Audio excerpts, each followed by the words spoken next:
There are decisions in nursing that go beyond medical protocol. They're decisions that save lives in ways we never imagined. When a Marine veteran locked the hospital room door and refused to leave his sniper companion alone, I realized something much bigger was happening there. What I discovered during that night shift changed forever my view on trauma, loyalty, and the invisible ghosts that some soldiers carry. This is a true story about what happens when the battlefield never really ends, and how a nurse found herself in the middle of a security protocol that nobody had taught in nursing school. My name is Lauren Brennan, and I've been working as a registered nurse in the Veterans Affairs Wing of Denver General Hospital for 8 years now. I've seen things that would make most people question their career choices, wounds that tell stories of sacrifice, minds fractured by war, families torn apart by decisions made thousands of miles away in desert sands. But nothing prepared me for the night Michael Rivera and Thomas Garrett arrived on my floor. It was a cold November evening, the kind where frost creeps up the windows and the heating system struggles to keep the old hospital warm. I was 2 hours into my 12-hour shift when the emergency department called up. 2 combat veterans, they said. One with shrapnel wounds requiring observation, the other technically uninjured but refusing to leave his side. Standard procedure would be to send the uninjured one home, but something in the charge nurse's voice told me this wasn't going to be standard anything. When the gurney came through those double doors, I saw them for the first time. Thomas Garrett lay flat, his eyes fixed on the ceiling tiles, not blinking, barely breathing it seemed. Dark circles carved deep shadows under his eyes. His hands gripped the sides of the gurney so tightly his knuckles had gone white. Beside him walked Michael Rivera, a stocky Marine with a buzz cut and a jawline that looked like it had been chiseled from granite. He never took his eyes off Thomas, not once. If this story has already grabbed you, go ahead and subscribe to the channel now, because what comes next is going to surprise you even more. I tried to follow protocol. I really did. After we got Thomas settled into room 412, I gently explained to Michael that visiting hours were limited, that his friend needed rest, that we had policies about overnight guests who weren't immediate family. Michael looked at me with eyes that had seen things I couldn't imagine, and said 5 words that stopped me cold. I'm not leaving him alone. There was no anger in his voice, no aggression, just absolute certainty, the kind that comes from a promise made in blood and sand. Before I could respond, he stepped inside the room and locked the door from the inside. I heard the deadbolt click. My heart started racing. This was a security situation now. I should have called for backup immediately, but something made me pause. Through the small window in the door, I watched Michael pull a chair right next to Thomas's bed. He sat down, placed his hand on his friend's arm, and started talking in a low voice I couldn't hear. Thomas's grip on the bed rails loosened just slightly. His breathing, which had been shallow and rapid, began to slow. Whatever Michael was saying, it was working better than any medication I could have administered. I radioed down to the charge nurse, explained the situation. Protocol said we needed security to unlock that door and remove the unauthorized visitor, but I found myself asking for time, just a little time to talk him out peacefully. She gave me 20 minutes. I knocked on that door and tried every negotiation tactic I'd learned in my years of nursing. Michael's response never changed. "Ma'am, with all due respect,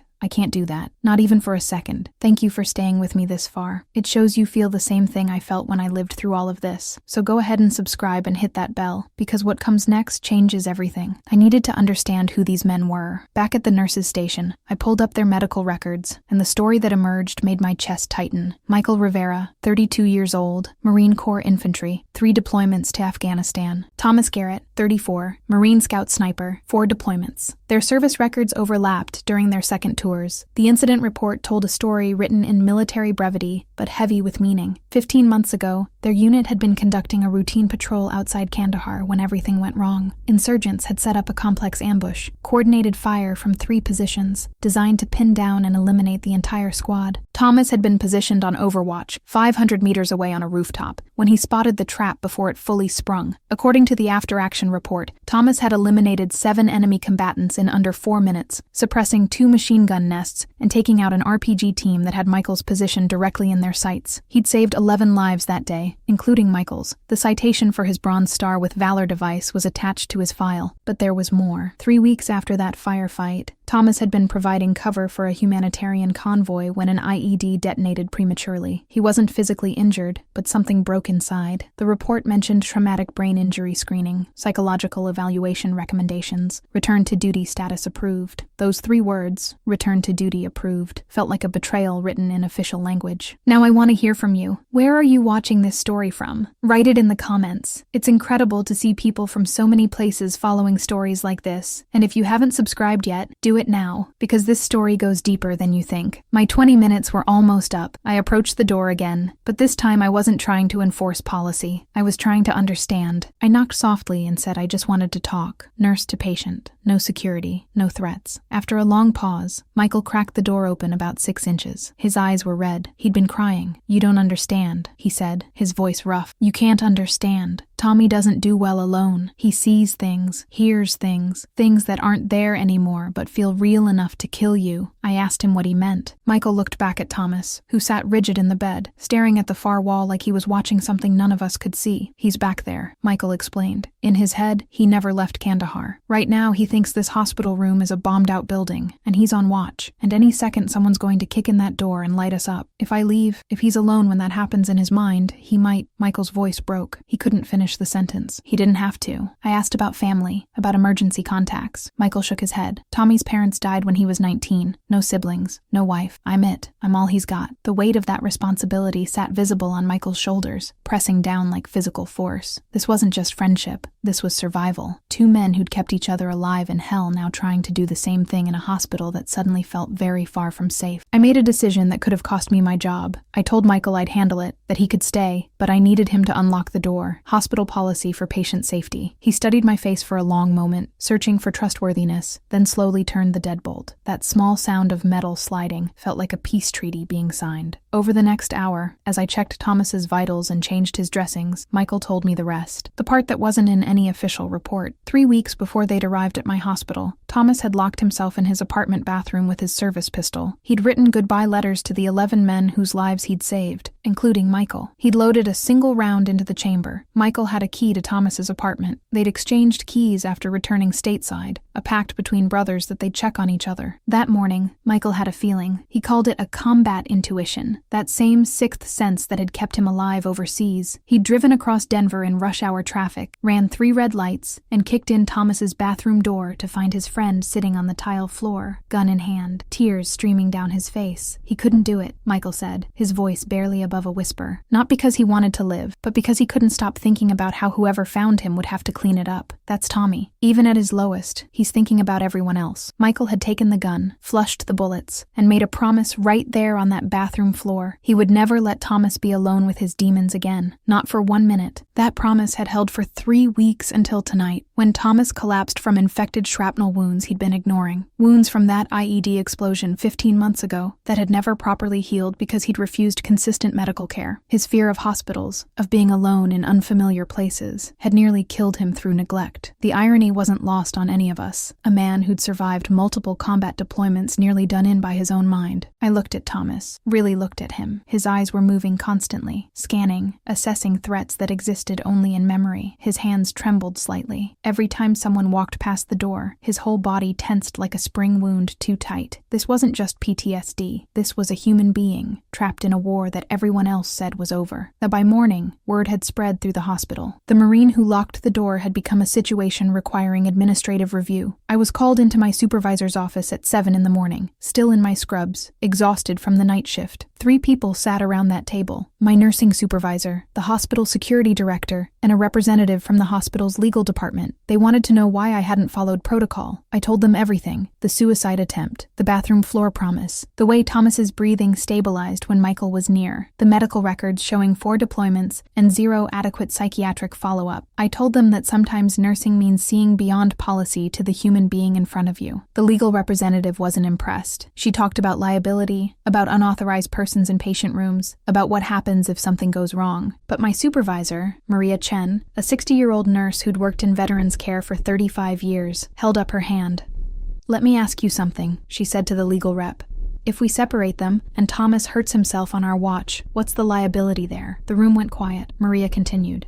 "These men served our country. They survived combat together. If our hospital policies are so rigid that we can't accommodate that bond, then maybe our policies need examining." It wasn't a perfect victory. There were conditions. Michael would have to submit to a background check. He'd need to sign liability waivers. He couldn't interfere with medical care, but he could stay. When I returned to room 412 to tell them, Michael's reaction surprised me. He didn't thank me. He didn't smile. He just nodded once, a gesture that contained more gratitude than 1,000 words. and said, "We won't be a problem, ma'am." But I was worried about something else entirely. I'd seen how Thomas looked at nothing and saw everything, how he flinched at sounds only he could hear. We were treating his physical wounds, sure, but what about the ones we couldn't see? What happens when you bring someone back from the edge but don't address why they were standing there in the first place? And the crisis came on the third night. I was doing midnight rounds when I heard it, a sound like a wounded animal, coming from room 412. I ran. Through the door window, I saw Thomas on the floor, backed into the corner, eyes wild, hands raised like he was holding a rifle that wasn't there. He was screaming coordinates, calling out targets, reliving something that had happened half a world away. Michael was on his knees in front of him, not touching, just talking. "Tommy, it's Mike. You're in Denver. You're safe. Look at me, brother. Look at my eyes. You know me. Come back." But Thomas wasn't hearing him. He was somewhere else entirely, somewhere dark and loud and deadly. His screaming got louder. "RPG, second window. Mike, get down. Get down." I should have called for help, should have gotten security, gotten a psychiatric team, gotten someone qualified to handle this. But I saw Michael's face, saw the desperation there, and I understood that interrupting this moment might make everything worse. So I did something that probably broke 6 different hospital protocols. I closed the door behind me, dimmed the lights, and sat down against the wall to wait it out. Michael kept talking. His voice never wavered, never rose in panic. "I'm right here, Tommy. I'm not going anywhere. Remember where we are? Denver General, room 412. The Broncos are playing tomorrow. You owe me $20 from last game." Slowly, incredibly slowly, Thomas's breathing began to change. His hands lowered fractionally. The wildness in his eyes flickered, and something else emerged. Recognition. "Mike?" Thomas's voice sounded like a child's, small and lost. "Yeah, brother. It's me. You're okay. You're safe." Michael reached out slowly, gave Thomas time to see it coming, and placed his hand on his friend's shoulder. Thomas collapsed forward, and Michael caught him, held him while he sobbed. I sat there against that wall and watched 2 warriors fall apart and somehow, impossibly, begin to put each other back together. And the next morning brought more meetings, more debates. The psychiatric team arrived. Dr. Sarah Abramson, a trauma specialist who'd done tours with Doctors Without Borders in conflict zones. She understood combat trauma in ways most American psychiatrists never would. After spending an hour with Thomas and Michael together, she emerged looking troubled. "What he's experiencing is severe PTSD with dissociative episodes," she explained to the assembled medical team. "His brain is stuck in threat mode. The traditional treatment protocol would be individual therapy, possible inpatient psychiatric care, medication management.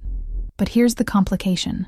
His primary coping mechanism, his anchor to reality, is that man in there." She pointed toward room 412. The hospital's chief psychiatrist, Dr. Morrison, objected immediately. "We can't make treatment decisions based on one patient's attachment to an unauthorized visitor. That's not medicine. That's codependence." Dr. Abramson shot back without hesitation. "No, that's survival. In combat situations, soldiers form bonds that literally keep them alive. You break that bond inappropriately, you risk catastrophic psychological collapse." I'd never seen doctors argue like this. The room split into factions, those who saw Michael as a security risk and treatment obstacle, and those who understood he was the treatment. I found myself speaking up, surprising everyone, including myself. I've watched them for 3 days now. Every time Thomas starts to spiral, Michael brings him back. His presence is more effective than any medication we've administered. Dr. Morrison wasn't convinced, but Dr. Abramson was already formulating a plan. What if we do something unconventional? What if we bring Michael into the treatment officially, train him in grounding techniques, make him part of the care team? Some veterans' hospitals have started peer support programs with success. This would be an extreme version, but...